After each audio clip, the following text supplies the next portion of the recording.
has a double dimension. This is the keynote of this presentation. On one side, it presents a strategic specificity, and on the other side, it has a canonical one. Thank you. Next slide. Let me start with the strategic specificity of the advertising, by which it may be semiotically conceived as a factitive text where there is a narrative program of influence. It is precisely within this strategic context that arises the manipulation and the persuasion, two complementary advertising text modalities. So, to understand the difference between advertising, manipulation, and persuasion, it becomes necessary to analyze them from a semiotic perspective provided by a kind of an advertising meaning-making program on what concerns its deep narrative and its discursive structures. Let me begin by analyzing the narrative structures. So, manipulation is conceived as a linguistic doing through which somebody performs a contracting process with somebody for the implementation of a certain activity. In the case of advertising, this is mainly an economical one. In manipulation, subjects decide to influence other ones on behalf of certain objectives. However, I emphasize that this one solely allows themselves to be manipulated if they recognize that the proposal was also something of their own interest. Therefore, there is a bilateral dimension in manipulation connected with narrative programs they live in each other. And I emphasize this idea, which is very important for advertising. For me, advertising can be seen as a linear and a unilateral process, but a bilateral and a dialogical one. In short, the output of this bilateral influence process is a situation of intersubjective agreement associated with the existence of a psychological pressure which unites both parts involved. And I qualify this situation as of consensual submission. Let me focus now on the persuasion strategies. Like manipulation, persuasion may be conceived as a doing modelizing another doing. However, the performance that is intended to guide is now strictly cognitive. Persuading is, on an epistemic perspective, a make-believing in. Please notice the parallelism between persuasion and manipulation. Both are factitive modalities, which goal is to bring the subjects to a situation of submission, whether being related to a performant behavior or to a cognitive one. Allow me now to formulate some ideas about persuasion which I qualify as relevant. First idea, persuasion always implies a narrative program of cognitive agreement connected with an assessment performance whose outputs are cognitive situations of certainty or of probability. Second idea, as it occurs with manipulation, also persuasion presupposes an exchange of model values, but with the particularity of that one of the power of believing in, connected with the ability to perform assessments, is already in the receiver's subject. Otherwise, it could never be persuaded. So, the persuasive process is strictly focused on the interchange of the model value of the knowing what to believe in, which must be conceived as the object topic of a cognitive sanction. Third and last idea. On what concerns the advertising text, thematically, this topic is connected with a commercial proposal on what concerns its veridictive configurations. To persuade is, therefore, to make believing in the commercial proposal veridictive values of truth, or of error, or of secret, or about of its illusory status. Let me now turn to that semiotic analytic dimension of the deep structures of the strategic meaning, which is already systematized in this table. I emphasize that the key word underlying persuasion and manipulation is submission. Both manipulation and persuasion are complementary forms of submission, Submission in terms of cognition, guided by the alectic criterion of necessity or of possibility. And submission in terms of behavior, controlled by the deontic criterion of interdiction or of prescription. In addition, since manipulation and persuasion constitute themselves as strategic practices of language, their nature may only be teleological, and implies that these states of submission should be classified as desired and as positively evaluated by both actant subjects.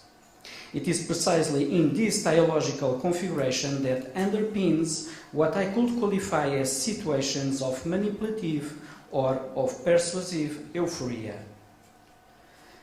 Allow me now focus the analysis about advertising persuasion on what concerns the discursive structures. We already know that from a narrative point of view, advertising persuasion implies a cognitive influence program. It is connected with a to make believing in performance about the specificities of an economical proposal. From a discursive point of view, this will impose to the advertising message a transtextual specificity as well as a thematic dimension about its veridictive regimes. Let's begin with the transtextuality. And now I will make a pause. I don't know anymore if it is transtextuality or transmediation. We must improve these conceptions. Sometimes I don't know if we are talking the same ideas with different words, and we must to verify what kind of words we are talking in order to avoid misunderstandings. So it's a promise for the next time I will find what I'm talking about, if it is really transtextuality or it is transmediation. So, as an hypothesis of working, I will talk about transtextuality, knowing that advertising is a post-text that reveals, as if it were a palimpsest, no problem, as it were a palimpsest, the marks of another text reporting to that commercial proposal. Then it is important to formulate the possibility of this transtextuality may be classified as belonging to a paratext or to a metatext type. I like very much of Gerard Genet because it gives me categories of transtextuality. And in what concerns transmediation, we don't still have the categories. So we must upgrade these terms. On the other hand, this transtextual specificity leads us to the classification of the advertising persuasive text in the domain of the meta-language. Discursively, advertising is a strategic translation text of a primary one concerning a manipulative commercial contract. It also involves a framing process characterized by the formulation and or the legitimacy of a veridictive viewpoint.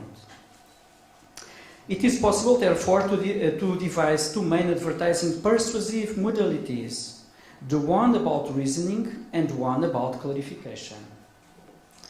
Advertising persuasion reasoning implies a cognitive framing praxis about the status of a commercial proposal on what concerns its veridictive value of truth or of error. Since advertising is a paratext or a metatext of commercial specificity, in which the nature of the commercial contracts is rarely questioned, the strategies of persuasion tend to legitimize commercial veridictive truth. The second category relates to a cognitive praxis of clarification. It is discursively embodied in messages of explanation or of demystification.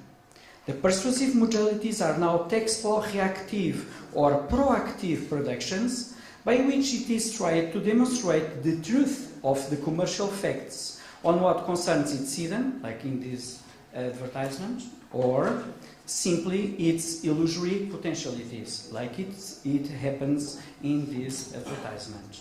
You may Finally, I would like to emphasize the idea that besides the strategic dimension of the advertising discourse, there is also another one of a canonical specificity. This dimension implies the conceptualization of any message as a kind of a speech act, which is a token of an advertising communication contract. The advertising textuality, as well the linguistic competence that always involves it, are both sides of the same advertising communication contract. Therefore, it is the way our advertising message manifests the clauses already settled in it that they acquire their canonical legitimacy. I point out that these clauses are textually reflected in the deontology advertising codes. Therefore, the canonical basis of an advertisement depends on a transtextual relationship with these sets of canonical rules. However, contrary to what happened in the advertising persuasion modalities, this transtextual relationship is now structural and simply elusive. In short, it presents an architectural specificity. Interestingly, this architectural foundation is responsible for the emergence of several veridictive evaluation phenomena based on how advertising messages manifest this canonical affiliation and by consequence are recognized as belonging to a specific textual genre, which I call it an advertising one. Several possibilities can be outlined. The message may be recognized as of true advertising, depending on the evaluation about the textual regular manifestations of this contractual setting. Or they may also be recognized as illusory, since they don't seem to be adverts. Vice versa, they may present an advertising specificity, but now covering their commercial meanings. Therefore, they are recognized as enigmatic, as commercial secrets, as teasing. And finally, they may be assumed simply as insufficient, both in terms of their configurative manifestation and of their commercial significations.